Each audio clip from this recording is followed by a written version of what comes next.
पर्वत ऊपर परिवार तू पर कोयलिया बोले रामा कोयला रे बोलिया सुहावन लागे रामा कोयला रे बोलिया सुहावन लागे रामा।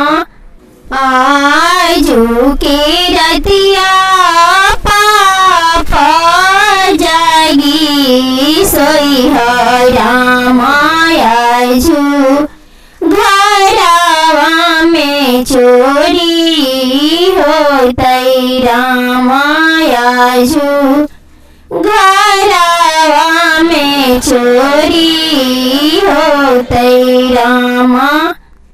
धाना संपतिया पापा रही जई है रामा सुंदर दियावा के चोरी होतई रामा सुंदर दियावा के चोरी होतई रामा।